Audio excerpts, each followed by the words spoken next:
Salam alaikum wa rahmatullahi wa barakatuh. Bonjour à tous et merci beaucoup de nous rejoindre dans cette nouvelle vidéo. Aujourd'hui, nous allons continuer nos cours sur l'histologie de l'appareil respiratoire. Nous avons déjà vu des généralités histologiques de l'appareil respiratoire. Nous avons aussi vu l'histologie des voies aériennes supérieures et aujourd'hui, nous allons continuer avec les voies aériennes proprement dites. C'est un cours un peu plus compliqué, mais vous allez le comprendre très bien. Juste suivez avec moi, d'accord? Donc voici le plan du cours. On va faire en premier lieu une introduction sur ce qu'on va voir, c'est-à-dire une introduction sur le larynx et les voies bronchiques. Et dans la deuxième partie, on va voir le larynx. On va faire une définition.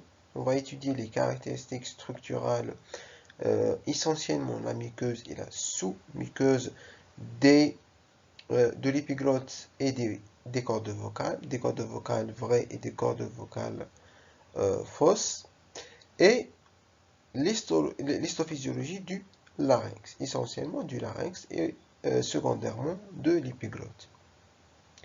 Et en troisième partie, on va voir les voies bronchiques, les voies extra-pulmonaires, c'est-à-dire la trachée et les bronches souches, les deux bronches souches droite et gauche, les voies bronchiques extralobulaires, ou ce qu'on appelle les voies intrapulmonaires extralobulaires, et en troisième lieu, les voies bronchiques intralobulaires, ou ce qu'on appelle les voies intralobulaires ou les bronchioles, et on terminera par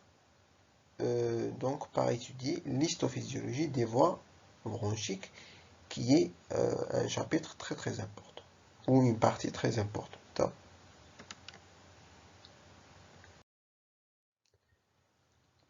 Si vous vous rappelez, nous avons déjà vu ce schéma deux fois, d'accord? La première fois, c'était dans le cours des généralités sur l'appareil respiratoire, et aussi dans le deuxième cours qui était l'histologie des voies aériennes supérieures. Et aussi, on voit ce schéma encore plus dans ce cours. Nous avons déjà vu cette partie et cette partie-là, et aujourd'hui, nous allons voir cette partie qui fait partie de la structure histologique de l'appareil respiratoire. Donc, on va continuer toujours avec l'appareil respiratoire, mais cette fois-ci avec les voies aérophores proprement dites.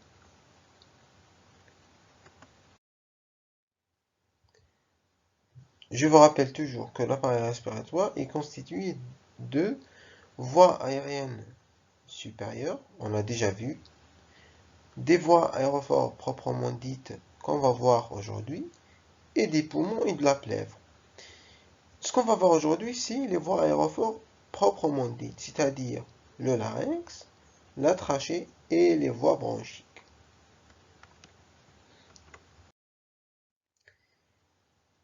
Alors, qu'est-ce qu'on entend par les voies aériennes proprement dites? Tout simplement, c'est le larynx et les voies bronchiques.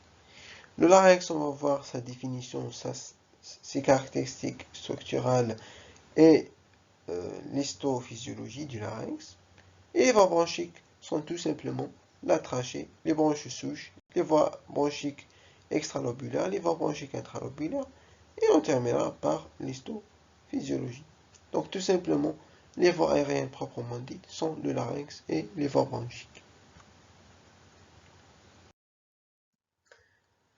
Alors, qu'est-ce que ça veut dire le larynx?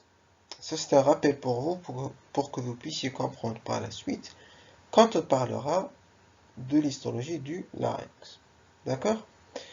Donc, tout simplement, le larynx, c'est une structure tubulaire rigide, cartilagineuse, donc que vous voyez ici, c'est ça le larynx, qui est situé au-dessous de l'oropharynx. Ça, c'est l'oropharynx, ça, c'est l'œsophage, et ça, c'est la trachée.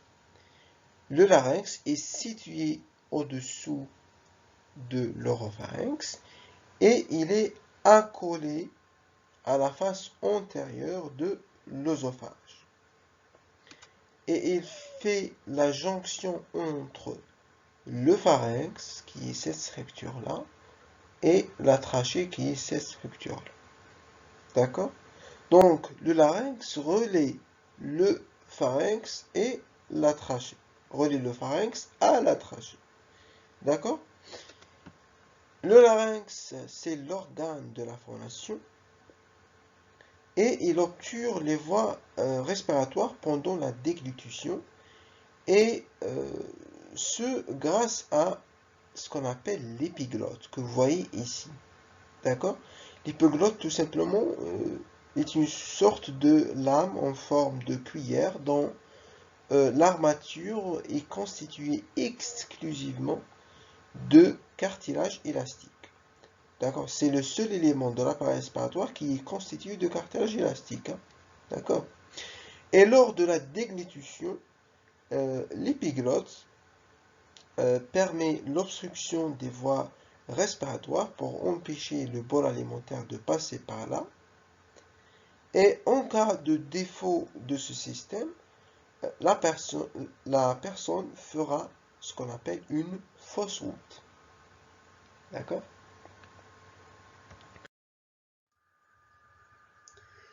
Alors, en fait, le larynx fait partie de ce qu'on appelle squelette laryngé, qui est formé par une armature de pièces cartilagineuses, on en a 9, qui sont articulées entre elles et réunies par des ligaments et des muscles striés.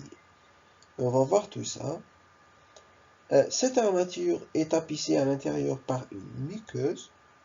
Cette muqueuse est dans sa grande partie, cette muqueuse dans sa grande partie est identique à la muqueuse respiratoire. Mais on a deux zones qui sont un petit peu particulières, qui sont l'épiglotte et les cordes vocales. Suivez avec moi ici. Ça, c'est ce qu'on appelle les cordes vocales inférieures. Ça, c'est les cordes vocales supérieures. Ça, c'est ce qu'on appelle les ligaments vocaux. Si on ajoute les ligaments vocaux aux cordes vocales, on va voir cette structure-là. Donc ça, c'est toujours les cordes vocales supérieures, les cordes vocales inférieures et les ligaments. Ça, c'est ce qu'on appelle l'épiglotte. Ça, c'est toujours les ligaments vocaux.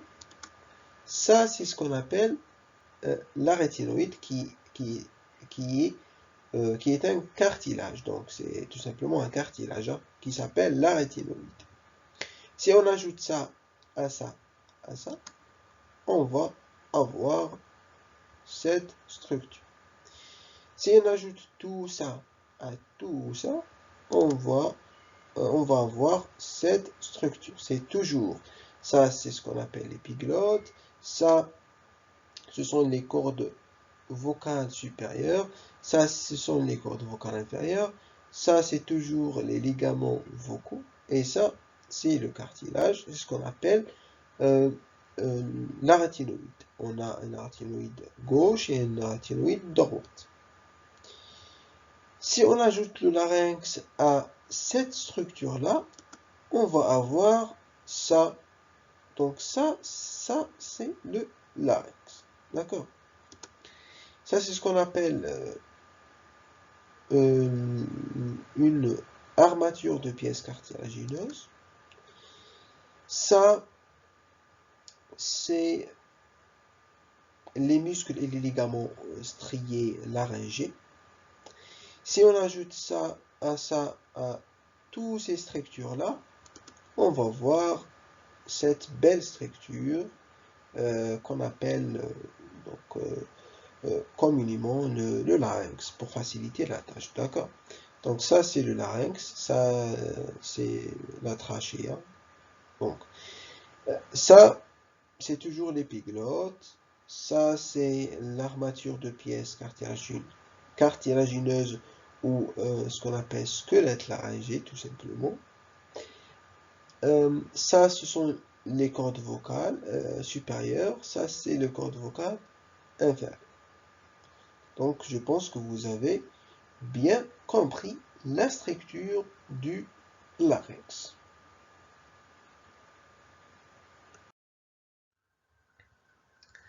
On est arrivé aux caractéristiques structurales et on va voir la muqueuse de l'épiglotte et des cordes vocales. On a déjà dit que la muqueuse du larynx, dans sa grande partie, elle est de type respiratoire. D'accord? Mais on a aussi dit qu'il y a deux zones qui sont un petit peu particulières, qui sont l'épiglotte et les cordes vocales. Donc, on va voir. L'épiglotte, comme je vous ai dit, c'est une partie solide faite d'un cartilage élastique et elle est recouverte dans sa face linguale, ou ce qu'on appelle la face supérieure, ou ce qu'on appelle aussi la face buccale, c'est la même chose. Elle est recouverte par un épithélium pavimenteux, pluristratifié, non kératinisé, ou ce qu'on appelle aussi un épithélium malpigien non kératinisé, ou ce qu'on appelle aussi un épithélium buccal. C'est la même chose. D'accord? Donc épithélium buccal égale épithélium malpigien non kératinisé égale épithélium pavimenteux stratifié ou pluristratifié non kératinisé. D'accord? Donc, tout simplement, dans sa face linguale, elle est recouverte par un épithélium malpigien non kératinisé. Dans sa face laryngée, ou ce qu'on appelle aussi la face inférieure, elle est recouverte par un épithélium respiratoire, c'est-à-dire un épithélium pseudo-stratifié, prismatique, cylindrique, cilié. Donc, je résume. Donc, vous voyez avec moi ça c'est le cartilage, ça c'est l'épiglotte. À l'intérieur, c'est le cartilage élastique. D'accord? Dans sa face laryngée, elle est recouverte par un épithélium respiratoire. Et dans sa face linguale, ou ce qu'on appelle la face buccale, elle est recouverte par un épithélium pavimenteux, pluristratifié, non kératinisé. Tout simplement.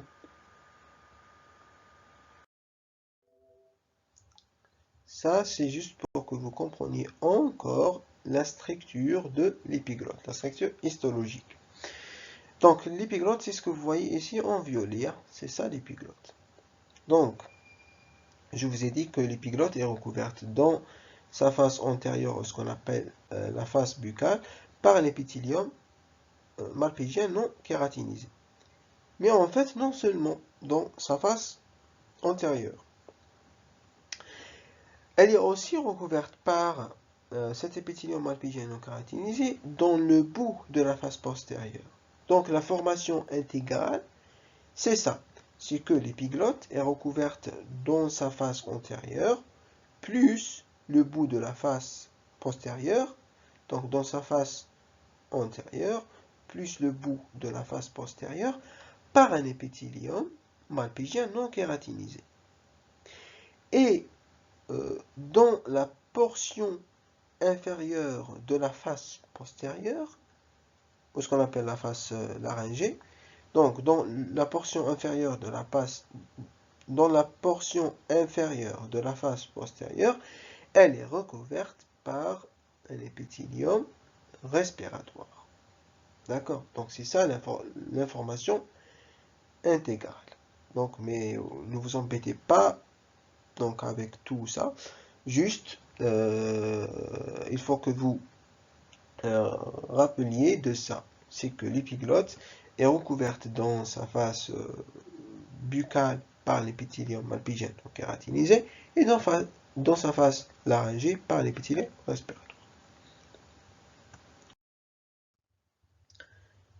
Alors, pour les cordes vocales qui sont observées sur une coupe longitudinale au faible grossissement, on va voir sur la paroi du larynx une muqueuse. D'accord? Cette muqueuse qui tapisse la paroi du larynx offre 4 épaississements correspondant à 2 variétés du cordes vocales. Les cordes vocales supérieures, ça, donc et ça aussi, ce sont les cordes vocales supérieures et les cordes vocales inférieures. on a deux cordes vocales supérieures et deux cordes vocales inférieures. Vous voyez ici le vestibule. Le vestibule, c'est tout simplement une dépression basale de l'épiglotte qui se poursuit à droite et à gauche par les saccules. Et les replis vestibulo-saculaires, donc les replis vestibulo-saculaires forment les fausses cordes vocales ou les cordes vocales supérieures. Et ces cordes vocales supérieures sont inutiles pour la phonation. Tandis que la suite des replis saculaires et la glotte, c'est ce qu'on appelle repli sacculo-ventriculaire, forme ce qu'on appelle les vraies cordes vocales ou les cordes vocales inférieures, qui, elles, permettent la phonation. D'accord? Ça, c'est juste pour que vous compreniez exactement où se trouvent les cordes vocales. Donc, vous voyez ici, dans cette image à droite, ça, c'est ce qu'on appelle la base de la langue. Ça, c'est ce qu'on appelle l'œsophage, ou exactement, c'est le sphincter œsophagien supérieur. Ici, vous voyez les cordes vocales inférieures droite et gauche. Ici, ce sont les cordes vocales supérieures droite et gauche. Et ici, c'est l'épiglotte. Et vous remarquez que l'épiglotte se trouve entre la base de la langue et les cordes vocales. Ici, à l'intérieur, vous voyez la trachée. D'accord? Et de même pour cette image. Donc ici, vous voyez l'œsophage. Ici, c'est la langue. Ici, c'est la base de la langue. L'épiglotte se trouve entre la base de la langue et les cordes vocales. Et si on franchit les cordes vocales, on va voir la trachée.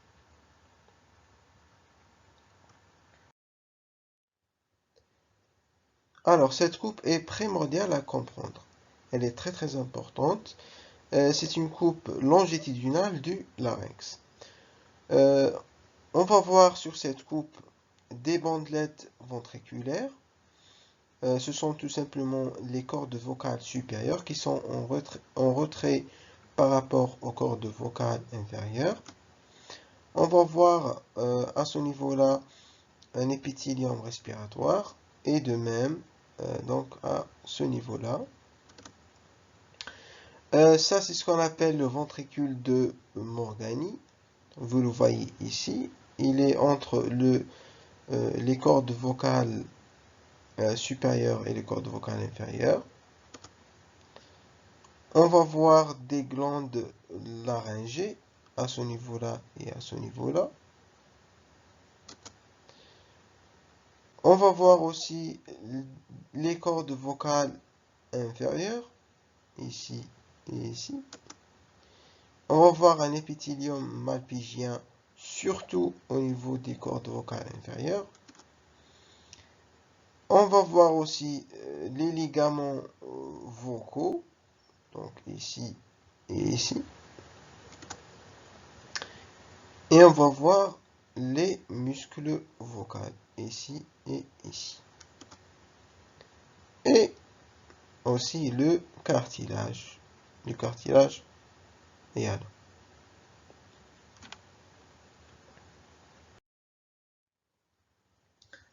Nous sommes toujours avec les cordes vocales et on va voir les cordes vocales supérieures en détail.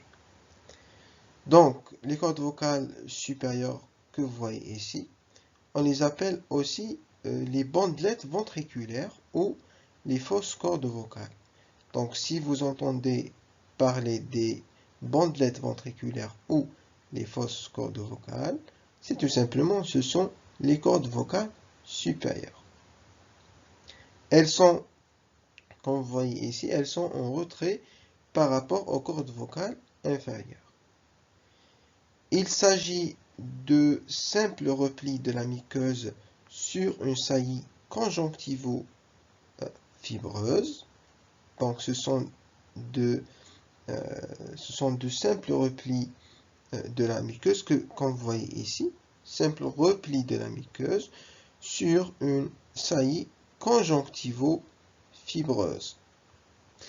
Elles sont tapissées par un épithélium de type respiratoire, c'est-à-dire l'épithélium à ce niveau-là est de type respiratoire, c'est-à-dire prismatique, pseudostratifié et cilié. Pour le chorion, c'est un chorion conjonctivo-vasculaire contenant des glandes laryngées syromiqueuses et des fibres musculaires lisses. Donc voilà, c'est très simple. Donc la muqueuse des cordes vocales supérieures, on trouve dans cette muqueuse un épithélium pseudostratifié cilié. Entre l'épithélium et le chorion, on trouve une membrane basale. Le chorion qui est conjonctivo-vasculaire présente des glandes laryngées syromiqueuses et des fibres musculaires lisses.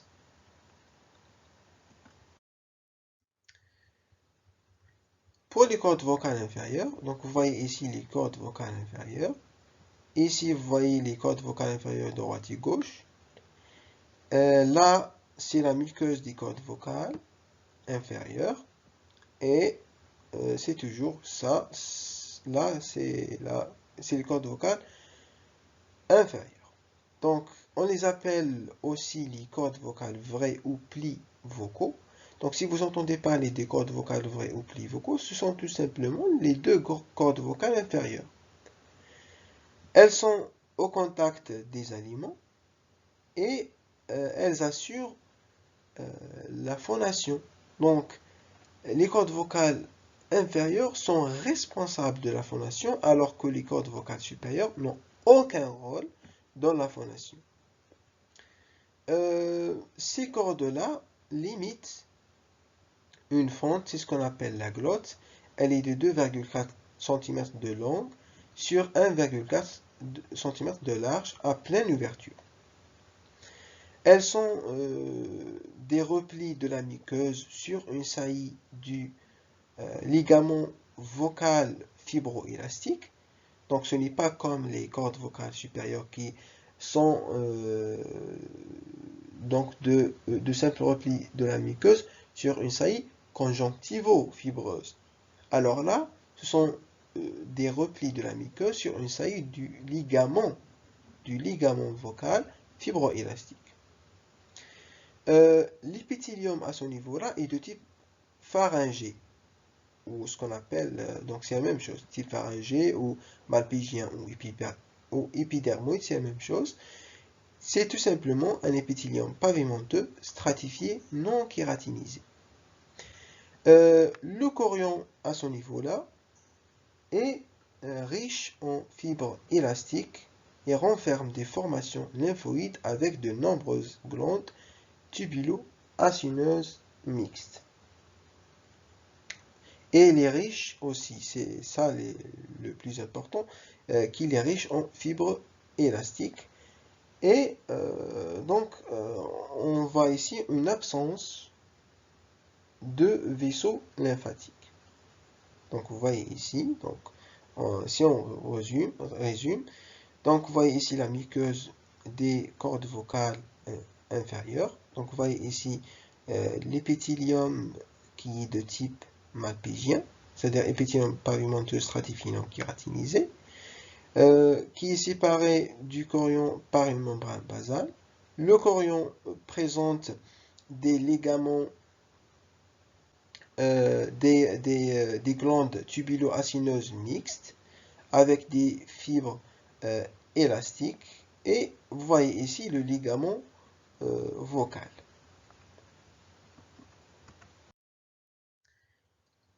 Alors, je vous ai parlé des muscles vocaux, mais quel est le rôle de ces muscles-là? Donc, vous voyez ici les muscles vocaux, ici vous voyez le ligament vocal. D'accord? Ça, c'est le muscle vocal. Ici, c'est le ligament vocal.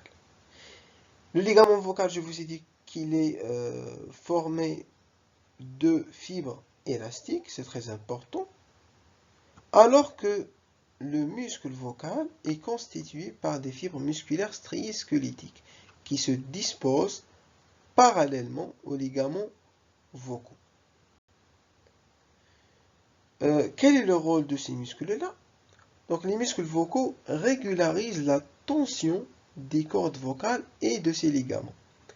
C'est-à-dire le passage d'air entre les cordes vocales permet, en fonction de la tension de ces muscles, de produire des sons de différentes fréquences. D'accord?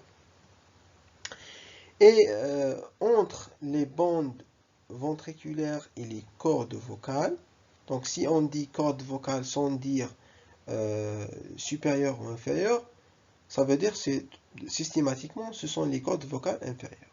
Donc si on dit cordes vocales sans dire supérieure ou inférieure, ça veut dire que ce sont les cordes vocales inférieures. D'accord? Donc, entre les bandes ventriculaires et les cordes vocales se trouve de chaque côté un profond diverticule que vous voyez ici, qui est latéral, creusé dans l'épaisseur de la muqueuse, et on l'appelle ventricule laryngé de Morgani, ou tout simplement ventricule de Morgani.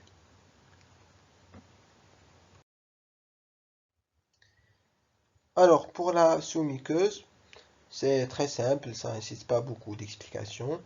Tout simplement, elle forme un axe cartilagineux de fibres élastiques percé par des pores par lesquels passent les sécrétions glandulaires du chorion. Tout simplement.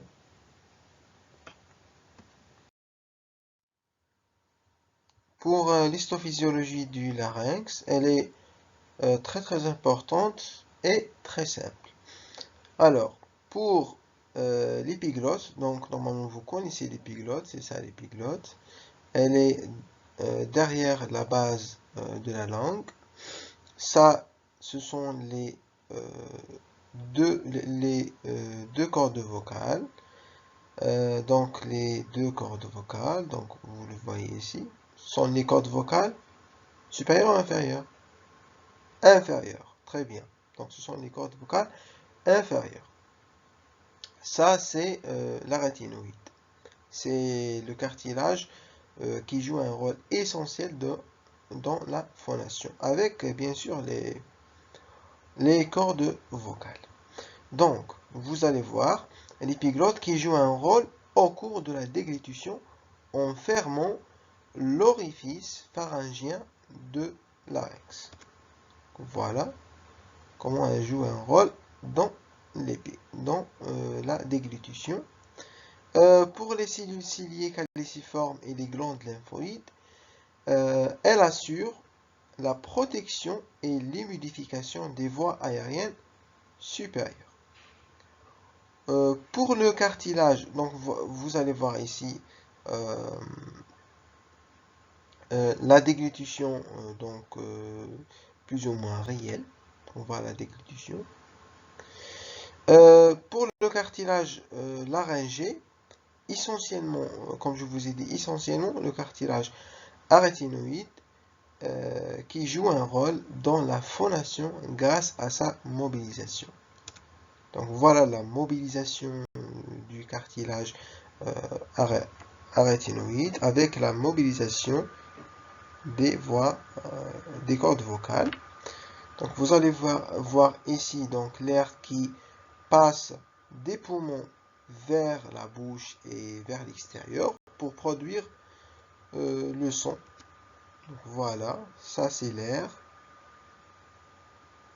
qui passe des voies aériennes vers l'extérieur et on parle comme ça.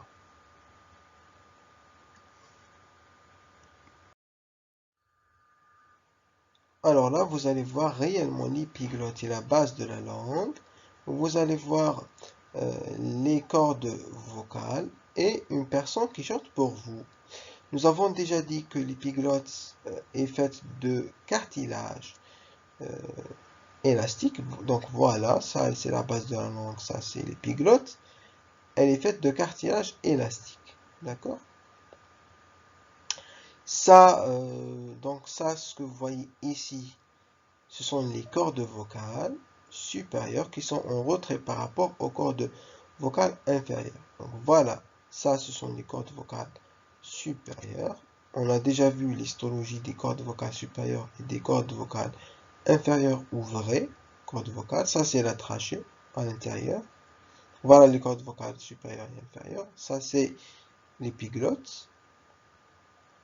Ici, vous allez entendre une personne qui chante. Donc, voilà comment, si on parle ou on chante, voilà comment les cordes vocales fonctionnent. Ça, c'est la trachée. C'est vers les poumons.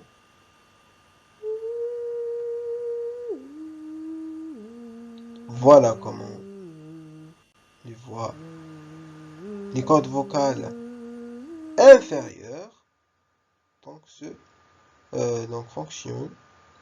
Voilà. Ce sont les cordes vocales inférieures, hein, pas supérieures.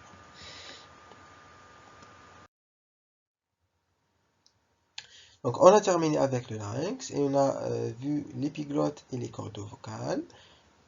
Et on va voir l'histologie des voies bronchiques. Donc, on va rentrer petit à petit dans les poumons.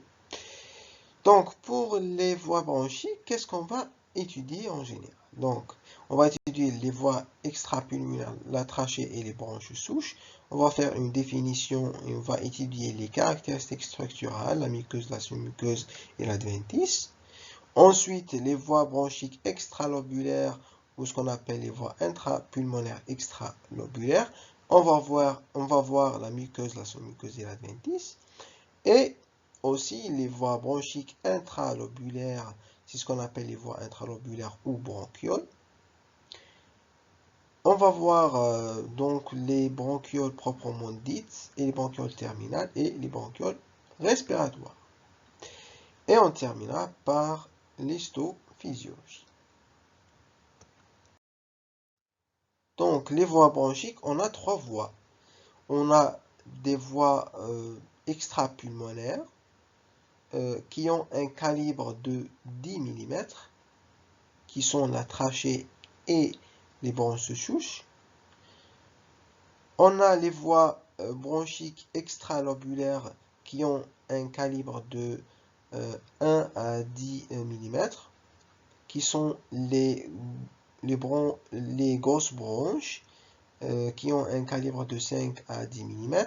Les bronches moyennes, c'est le même calibre. Les bronches interlobulaires qui ont un diamètre entre 1 à 5 mm. Et les bronches suslobulaires qui ont un diamètre de 1 à 1,5 mm. Et on a aussi les voies bronchiques intralobulaires qui ont un calibre de 1 mm, qui sont les bronchioles proprement dites et terminales et les bronchioles respiratoires.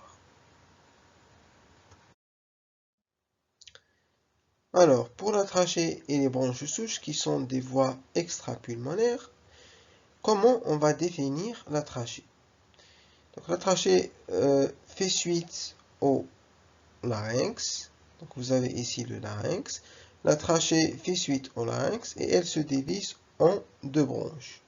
Une branche droite et une branche gauche.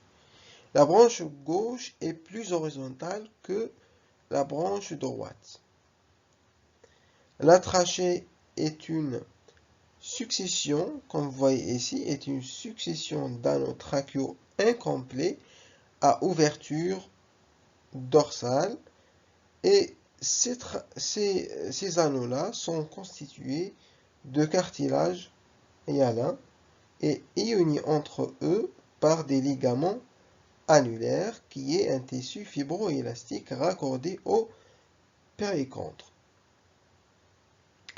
Et cette ouverture dorsale est caractérisée par un arrêt de la prolifération cartilagineuse. Il y a une béance, c'est-à-dire une ouverture qui est occupée par des muscles lisses qui s'insèrent sur le périchondre, comme vous voyez ici, et qui sont sous le contrôle du système neurovégétatif. Et cette ouverture va donc, dans certains cas, se serrer ou, au contraire, se dilater. Et ces muscles-là, qui sont situés en position postérieure, modifient donc l'ouverture trachéale.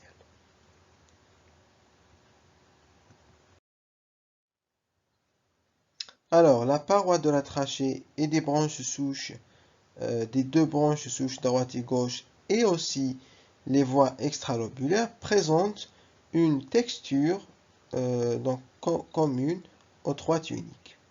Une muqueuse, une sous-muqueuse et une adventice. La muqueuse présente un épithélium de type respiratoire et un chorion fibroélastique. La sous-muqueuse comporte des pièces de cartilage hyalin et une adventice qui est fibro-adipeuse. On va voir par la suite en détail la constitution de la trachée, des branches souches et des voies extralobulaires en détail.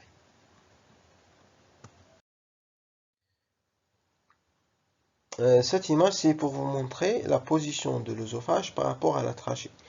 Donc, comme vous voyez ici, l'œsophage se trouve derrière la trachée. L'œsophage se trouve directement derrière la trachée, bien sûr, après le muscle trachéal et la lame trachéale transverse. Donc, on trouve l'œsophage.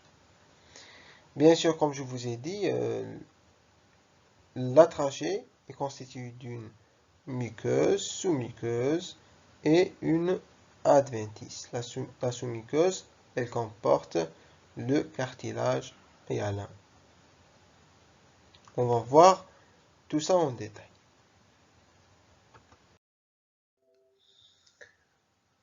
Alors, pour la muqueuse, on va voir la muqueuse au niveau de la trachée et la muqueuse au niveau des branches souches. Histologiquement, c'est la même muqueuse, mais avec quelques différences. D'accord? Donc, à l'intérieur de la trachée, comme vous voyez ici, l'intérieur de la trachée présente un épithélium de type respiratoire, avec bien évidemment des cellules ciliées et des cellules calicifères. Donc normalement, vous vous rappelez de ce schéma-là, on a dit que ça c'est l'épithélium, c'est un épithélium cylindrique pseudostratifié, c'est un épithélium de type respiratoire, ou c'est une muqueuse de type respiratoire, d'accord? Bien évidemment avec des cellules ciliées, des cellules intermédiaires, avec du mucus, etc., etc.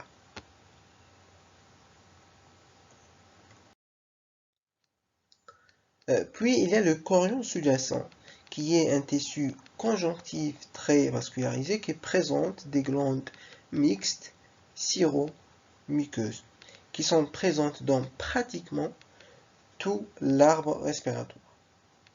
Il y a également des fibres élastiques qui indiquent que la trachée est souple et mobile. Et il y a aussi ce qu'on appelle le film lymphocytaire qui permet quant à lui de combattre les infections et il va parfois se transformer en follicules lymphoïdes plus ou moins gros en réaction aux infections. Ce que vous voyez ici, ce sont des glandes muqueuses, qui sont des glandes peu colorables, avec des limites cellulaires assez visibles et regroupées en acинus.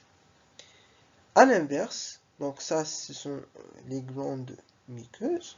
Ça, c'est ce qu'on appelle les glandes cireuses, qui sont des glandes très colorables.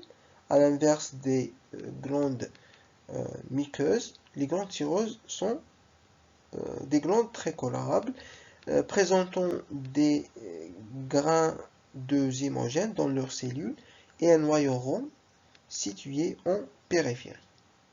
Donc c'est ça le chorion au niveau de la trachée.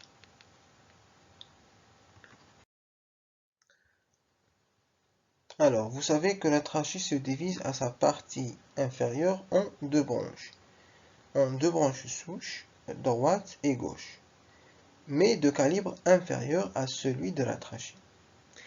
Et histologiquement, les branches souches sont similaires à la trachée avec quelques minimes différences, à savoir l'épithélium respiratoire est plus bas, les cellules caliciformes sont moins nombreuses, et il y a la constitution d'un muscle lisse circulaire, c'est ce qu'on appelle le muscle, donc ce que vous voyez ici, c'est le muscle de Reisesson, qui est situé à l'épaisseur de la paroi, et l'épaisseur du muscle augmente d'autant plus que le calibre des branches va diminuer, ce qui explique qu'il rend encore plus difficile la respiration des personnes qui ne respirent déjà pas bien, comme dans les crises d'asthme, par exemple. Et en revanche, la charpente cartilagineuse est maintenant constituée d'un ensemble de minces plaques cartilagineuses qui se superposent les unes aux autres.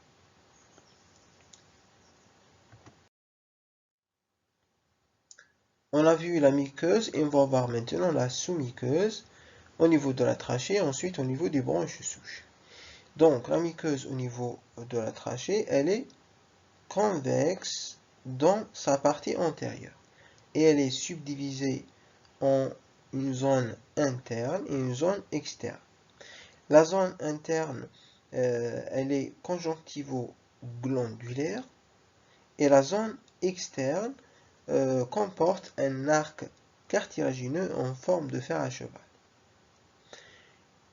Et la sous-muqueuse de la trachée, elle est plane dans sa partie postérieure qui est constituée des glandes, comme vous voyez ici, il y a des glandes, et de nappes de fibres musculaires lisses, c'est ce qu'on appelle le muscle trachial, et elle forme dans sa partie postérieure la membrane trachéale. Pour les branches souches, l'arc cartilagineux est complet et il y a une absence de muscle trachéal, bien sûr.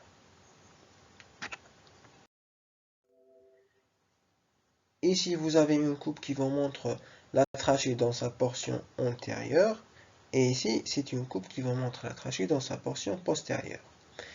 La portion antérieure présente 3 couches et la portion postérieure présente 4 couches, comme vous voyez ici. Donc, la première, c'est l'épithélium qui est prismatique pseudostratifié cilié dans les deux portions. La deuxième, c'est le chorion. Et la troisième, c'est la sous-muqueuse. Mais il y a une couche qui est en plus dans la portion postérieure, c'est ce qu'on appelle l'adventice ou le péribranche dans les branches souches droite et gauche. L'épithélium présente dans les deux portions des cellules prismatiques ciliées. Il présente aussi des cellules caliciformes à mucus ouverte, bien évidemment. Et il présente aussi dans les deux portions des cellules basales. Le chorion, quant à lui, il présente des glandes cireuses et des glandes muqueuses.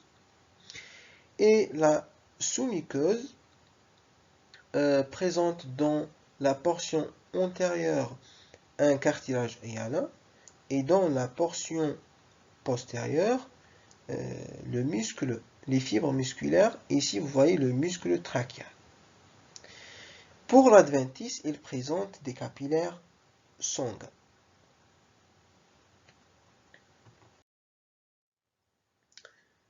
On a vu la muqueuse, la sous-muqueuse, et on va voir la troisième tunique qui est l'adventice. Donc, l'adventice au niveau de la trachée, elle est fibroblastique et elle est riche en vaisseaux sanguins et lymphatiques. Et c'est de même pour les branches souches, mais on va changer seulement le nom de l'adventice et elle est appelée au niveau des branches souches la péribranche. Donc, la troisième tunique au niveau de la trachée, on l'appelle adventice. Et la troisième tunique au niveau des branches souches, on l'appelle péribranche. La péribranche. D'accord? Et la péribranche abrite également des capillaires lymphatiques et des vaisseaux sanguins. Alors, avant de continuer notre cours sur les voies bronchiques intrapulmonaires et les bronchioles, il faut qu'on fasse un petit rappel qui est très important pour que vous puissiez comprendre par la suite ce qu'on va voir. D'accord? Donc, on a deux poumons. Il y a deux. Un poumon droit et un poumon gauche. Et chacun est pénétré par une branche souche au niveau du île. Et chaque poumon, comme vous voyez ici, est divisé en lobes. Le poumon droit présente 3 lobes, lobe supérieur, moyen et inférieur, tandis que le gauche en présente 2, le lobe supérieur et le lobe inférieur. Et les territoires des poumons correspondent aux divisions dichotomiques, c'est-à-dire 2 en 2, qui sont successives des branches souches. Donc on a des branches souches, ensuite 2 divisions, ensuite 2, 2, 2, etc. etc. C'est ce qu'on appelle une division dichotomique. Et il faut que vous rappeliez que les poumons sont constitués par les voies aériennes intrapulmonaires qui sont les bronches et les bronchioles, et le parenchyme pulmonaire qui est présenté essentiellement par les alvéoles pulmonaires, et l'interstitium, c'est ce que vous voyez ici, c'est l'interstitium qui sont des cloisons conjonctives interalvéolaires contenant les voies sanguines et les voies lymphatiques. Donc, à l'intérieur des poumons, on voit une division dichotomique des branches. D'accord? C'est ça ce qu'on appelle une division dichotomique. Je vous ai dit que les territoires des poumons correspondent aux divisions dichotomiques successives des branches souches. Donc, c'est ça, c'est la branche souche, ou ce qu'on appelle division de premier ordre. Donc, elle va se diviser en deux. Ensuite, cette branche va se diviser en deux. Ensuite, en deux. Cette branche va se diviser en deux, etc. etc. Donc, c'est ça ce qu'on appelle une division dichotomique. Donc, pour la subdivision pulmonaire, on a en premier lieu les branches souches. D'accord? Les branches souches donnent des branches lobaires, qui donnent des branches segmentaires, qui donnent des branches sous-segmentaires et qui donnent des branches suslobulaires. Et anatomiquement, on est alors dans le lobe. Donc si vous entendez branche, c'est-à-dire nous sommes dans le lobe. Et pour toutes les branches, il y a une gaine périphérique qui est la gaine péribroncho-artérielle, dans laquelle on trouve toujours une branche de l'artère pulmonaire, une branche de l'artère bronchique, une branche de la veine pulmonaire et des lymphatiques et aussi des fibres nerveuses. Puis on a les bronchioles. On dit bronchioles ou bronchioles, donc c'est la même chose. Hein. Donc les bronchioles sont issus des branches suslobaires et qui ont leur propre subdivision. Il y a dans un premier temps les bronchioles proprement dites, puis les bronchioles terminales, et enfin les bronchioles respiratoires qui sont le siège de l'hémostase. Pourquoi? Puisque c'est tout simplement c'est là où se trouvent donc les alvéoles. Et ici, on se trouve anatomiquement dans les lobules. Donc si vous entendez bronchiole, c'est-à-dire nous sommes dans les lobules. Et la gaine change pour les lobules. On a ce qu'on appelle la gaine péribronchiolaire, qui présente une branche de l'artère pulmonaire et des fibres nerveuses, donc essentiellement les fibres nerveuses végétatives. En effet, à l'arrivée dans le lobule, la branche de l'artère bronchique et de la veine pulmonaire quitte cette gaine-là, pour se répartir en périphérie du lobule.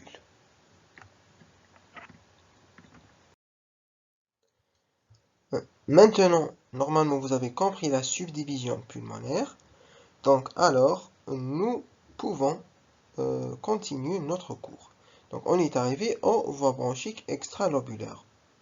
On les appelle aussi les voies intrapulmonaires extralobulaires.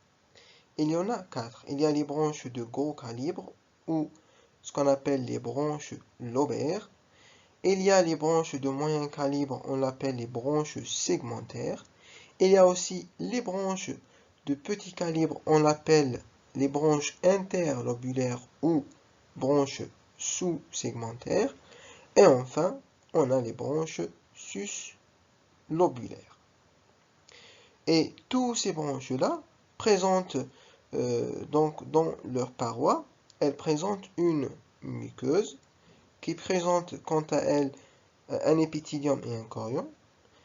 Aussi, elles présentent donc ces branches présentent dans leur paroi une muqueuse et une sous-muqueuse et enfin une adventice.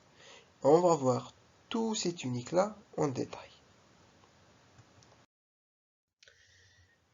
Comme je vous ai dit, les branches souches extrapulmonaires ont une structure identique à celle de la trachée. Et les premières modifications apparaissent à l'entrée dans le poumon, bien sûr par les voies intrapulmonaires extralobulaires. D'accord? Donc vous remarquez ici que au fur et à mesure qu'on descend vers le bas, le calibre diminue. Donc parallèlement à la réduction de diamètre des voies bronchiques, l'épaisseur de la paroi diminue aussi et sa structure se simplifie. La muqueuse, donc pour la muqueuse, elle forme des plis dans la lumière de la branche, vraisemblablement en rapport avec le tonus du système musculaire de la sous-muqueuse. Son épaisseur diminue au fur et à mesure que l'on progresse dans l'arbre bronchique. Et l'épithélium de la muqueuse au niveau des branches de gros calibre présente, c'est un épithélium respiratoire identique à celui de la trachée. Dans les branches de moyen calibre, il diminue d'épaisseur et sa stratification devient moins nette et il s'appauvrit en cellules caliciformes. Dans les branches de petit calibre, ou ce qu'on appelle interlobulaires, il semble bistratifié avec une assise de cellules ciliées et caliciformes reposant sur une assise de cellules basales. Et dans les branches suslobaires, l'assise basale est discontinue et l'épithélium devient cylindrique, simple, très pauvre en cellules caliciformes. Pour le chorion, il présente quant à lui une couche conjonctivo-élastique et une couche périphérique qui est riche en fibres musculaires lisses. C'est ce qu'on appelle les fibres annulaires du muscle de Reisesson. D'accord? Donc ce chorion est pauvre il est dépourvu de glandes, il est bien vascularisé et très riche en fibres élastiques il contient aussi des plexus nerveux et un infiltrat lymphoïde pouvant par endroits former des follicules, en particulier à proximité des bifurcations bronchiques. Et ce chorion-là s'émince progressivement au fur et à mesure qu'on progresse dans l'arbre bronchique. Et dans les petites branches, il se réduit à une simple lame élastique.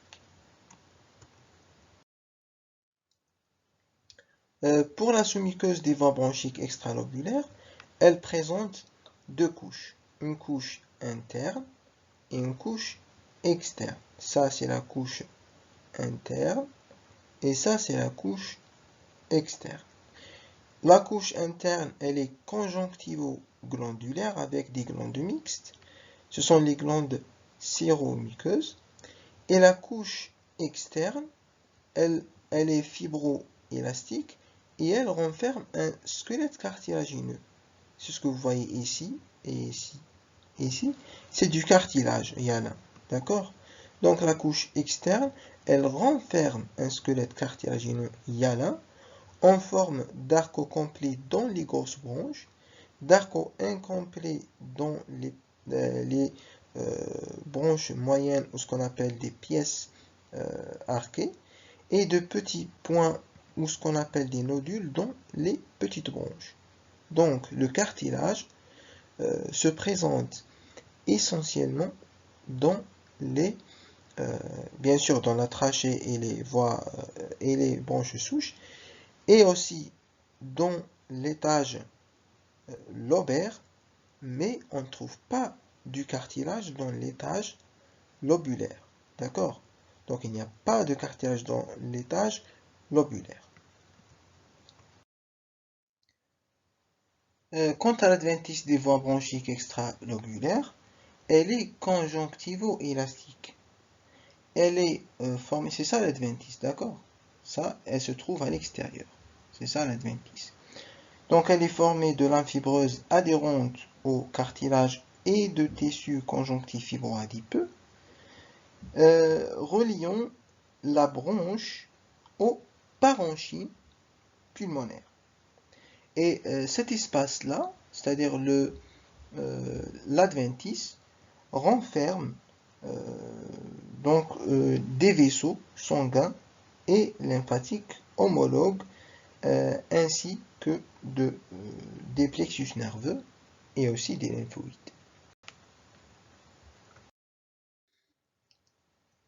Donc on a vu l'étage lobaire où se trouvent les branches.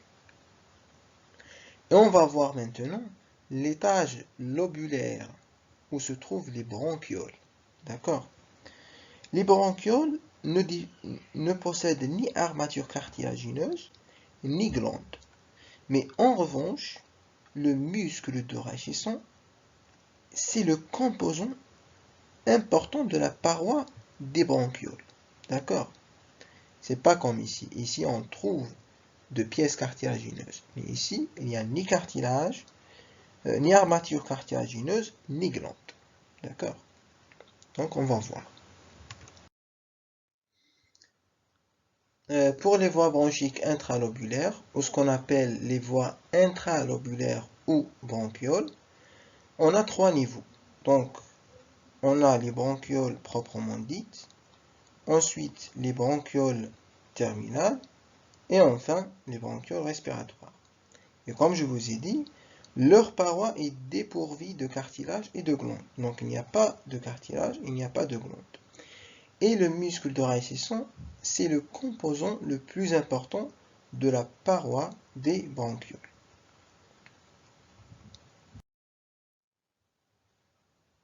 Pour les bronchioles proprement dites, elles présentent un épithélium, un chorion et une adventice. On voit sur le plan épithélium un épithélium respiratoire qui devient de plus en plus bas et il n'y a pratiquement plus de cellules caliciformes et il y a une prédominance de cellules ciliées qui vont à leur tour se faire de plus en plus rares et nous donner ce qu'on appelle un épithélium prismatique cilié, unistratifié bien sûr de type respiratoire, qui repose sur une membrane basale. Ensuite, on a le chorion qui est conjonctivo-élastique. Et on voit que dans les premiers millimètres de la jonction entre le lobule et le lobule, que le muscle d'oreille cesson persiste encore sous une forme annulaire, comme vous voyez ici. Ici, vous voyez que le muscle d'oreille cesson est très bien développé et il persiste encore sous une forme annulaire. Il n'y a toujours ni glande ni du cartilage. L'adventice est toujours conjonctivo-élastique et il y a la gaine péribronchiolaire qu'on a déjà vue qui contient uniquement une branche de l'artère pulmonaire et des fibres nerveuses du système nerveux végétatif. Pour les bronchioles terminales et au faible grossissement, on voit que l'épithélium est encore plus bas et on voit aussi la gaine péribronchiolaire. Et à fort grossissement, comme vous voyez ici, à fort grossissement, on voit que les bronchioles terminales présentent un épithélium prismatique simple et on voit aussi les cellules ciliées, mais elles sont rares. Et on ne voit pas des cellules caliciformes, donc il n'y a pas de cellules caliciformes. Mais la particularité des bronchioles terminales est que ce tissu-là présente des cellules que vous voyez ici, des cellules appelées des club cells, anciennement appelées cellules de Clara, qui ont un pôle apical très bombé, hérissé de très rares microvillosités qui sont courtes et irrégulières, et un cytoplasme, qu'on voit ici, avec des mitochondries. Et on voit aussi des grains de sécrétion qui indiquent qu'elles ont une fonction d'exocytose. Et ces cellules-là, nous sommes avec les cellules de Clara, sont très importantes, sont des cellules très importantes, et chez l'homme, elles ont un rôle supposé dans la sécrétion d'antiprotéases, donc ce sont des enzymes qui détruisent les parois alvéolaires, ce qui leur confère un rôle anti-emphysème. Et ces cellules-là aussi, elles auraient également un rôle anticancérogène par la sécrétion d'antioxydases spécifiques. Et on suppose aussi qu'elles ont un rôle dans la production et l'élimination du surfactant pulmonaire qui est une substance tensioactive qui se répand au niveau des alvéoles et qui fait qu'au moment de l'expiration, lorsqu'il y a le collapsus respiratoire, les parois alvéolaires ne restent pas collées. Mais au contraire, elles peuvent se décoller dans le cas où il n'y aurait pas cette substance. Et cela entraînerait la mort. D'accord ? C'est le cas, par exemple, c'est ce qui arrive dans les cas de détresse respiratoire du nouveau-né par défaut de surfactant. Et enfin, ces cellules-là produiraient des cellules souches qui seraient à l'origine du renouvellement des différents types cellulaires bronchiolaires. D'accord ? Pour le chorion, il présente toujours le muscle de Reisesson qui est déstructuré. D'accord ? Qu'est-ce que ça veut dire déstructuré? Tout simplement, ça veut dire qu'il présente des fibres musculaires qui sont discontinues. Et enfin, pour les bronchioles respiratoires qui constituent les premières formations bronchiques de parenchyme pulmonaire, elles présentent une muqueuse qui est très fine et une branche de l'artère pulmonaire. Et on voit dans les bronchioles respiratoires, on distingue un épithélium qui est unistratifié, cubique, haute et simple, et qui ne présente aucune cellule ciliée et aucune cellule de Clara. Le chorion est conjonctivo-élastique avec quelques fibres musculaires lisses qui sont dispersées et sans cohésion.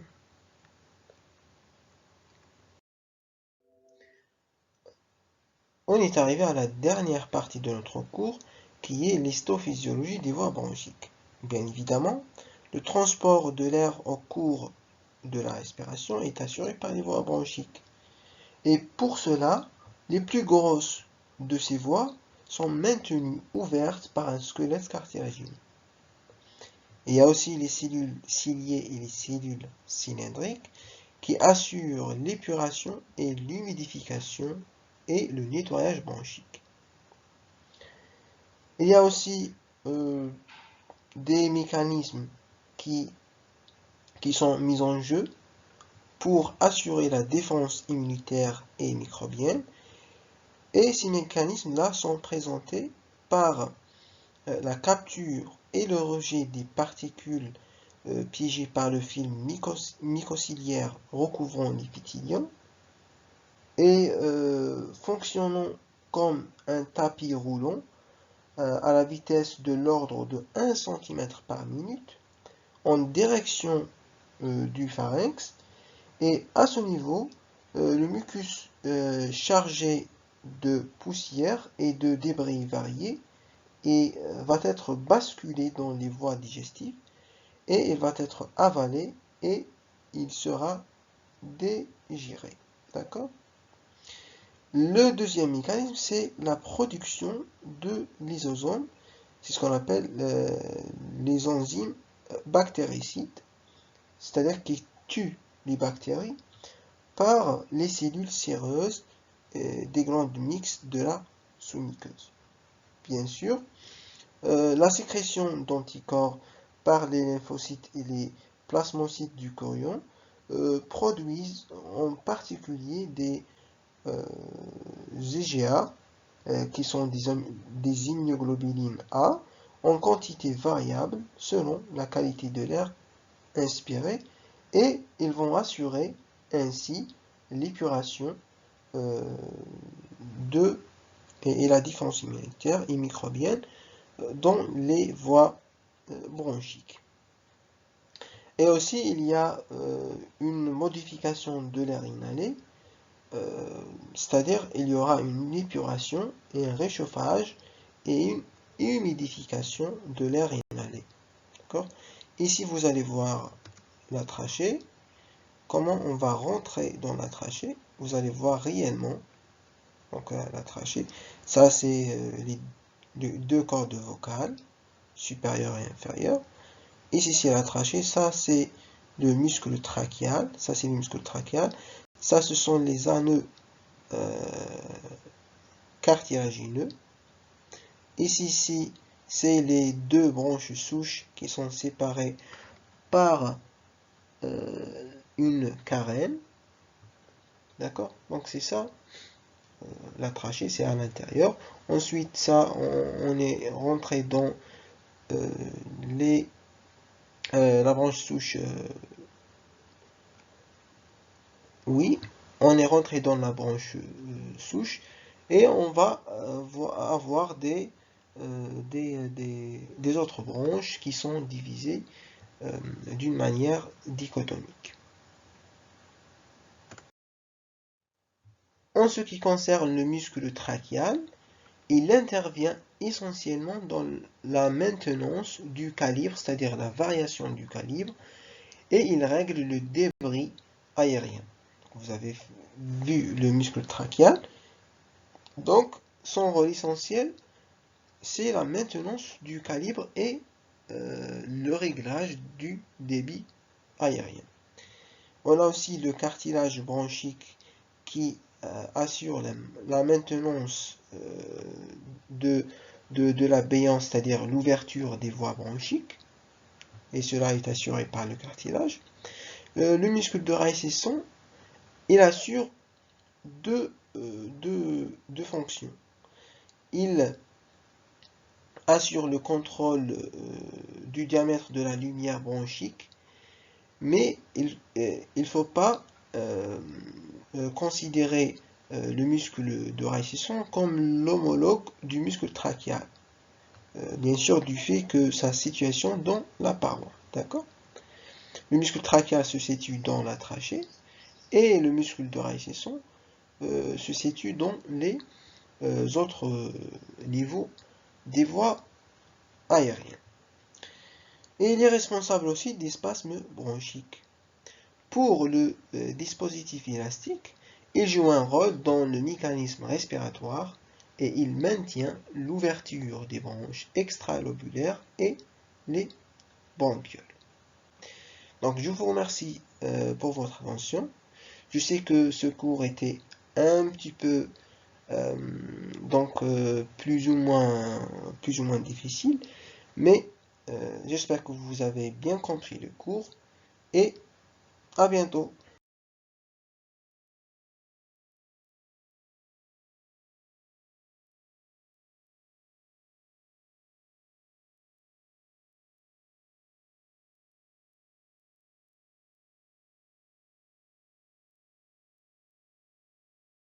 On est arrivé à la fin de cette vidéo. Merci pour votre attention. On espère que ce tuto vous a plu.